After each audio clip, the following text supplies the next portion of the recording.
Farzana kitchen থেকে ফারজানা মরিয়ম। আশা করি সবাই ভালো আছেন, আমিও ভালো আলহামদুলিল্লাহ। আমি আজকে আপনাদের জন্য রেসিপি করে দেখাবো চিকেন কষা। এখানে আমার কাছে হাফ কেজি চিকেন আছে। আমি কিভাবে রান্নাটা করব সেটা আমি আপনাদেরকে দেখাচ্ছি, আপনারা আমার পাশে থাকেন। আমি দিয়ে দেব তেল,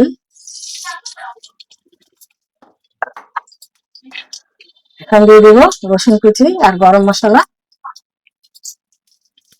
এখানে একটা তেজপাতা, লং, দারচিনি, 1 কাপ পেঁয়াজ কুচি দিয়ে দিচ্ছি। এখানে আমি বাটা পেঁয়াজ দিব, একটু পরে দেবো সেটা। এখন দিয়ে দেবো হাফ কাপ পেঁয়াজ বাটা। আমি এটাও ভালো করে কষিয়ে নেব। দিয়ে দিচ্ছি স্বাদ মতো লবণ। লবণটা আমি পরে দেখে দিব, আরো যদি লাগে আপনারা দেখে নেবেন। আমি দিয়ে দেবো 1.5 চামচ, 1.5 স্পুন আদা রসুন পেস্ট, 1 টেবিল স্পুন হলুদ,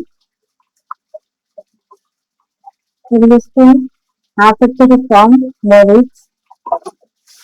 আমি ভালো করে কষাবো। ধনিয়া আর জিরার ফাঁকি। আমি একটু পানি দিয়ে দিব। পানি দিয়ে আমি মশলাটা ভালো করে কষাবো। আমি দিয়ে দিব 2 চামচ দই, 1 চামচ দিয়েছি, 1 চামচ দিয়ে দেবো। তার সাথে দিয়ে দেবো নারকেল বাটা 1 চামচ। আমার মশলাটা কষানো হয়ে গেছে, তেল উপরে এসে গেছে। আমি এখানে হাফ কেজি মুরগি আছে, আমি দিয়ে দিলাম। দিয়ে আমি এখন ভালো করে নেড়ে ঢেকে দিব। মরিচের পাউডার পানিতে গুলে রেখেছিলাম, ওটা আমি দিয়ে দিলাম। এখন আমি এটা ভালো করে কষাবো। মৌরি বাটা বা গোয়া মরি,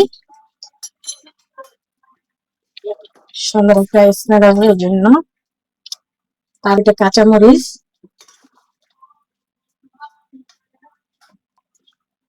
এখন দিয়ে দেবো ভাজা জিরা। দিয়ে আমি প্রায় 1 মিনিটের মতো রান্না করবো। আমার রান্নাটা হয়ে গেছে প্রায়, আমি 1 মিনিটের মতো ডেকে রাখবো। চুলাটা আমি এখন বন্ধ করে দিব। তো হয়ে গেল আমার চিকেন কষা। তো ওটা রান্না করতে বেশ সময় লাগে না, কিন্তু খেতে খুব স্বাদ হয়। আমার রান্নাটা আপনাদের কেমন হয়েছে, যদি পছন্দ হয়ে থাকে এইভাবে রান্না করে আপনারা অবশ্যই খাবেন। এবং আমার রান্নাটা পছন্দ হলে আমাকে লাইক কমেন্টস করে জানাবেন, আর আমার পাশে থাকবেন, আমাকে উৎসাহিত করবেন।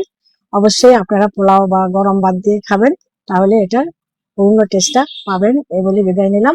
আল্লাহ হাফেজ।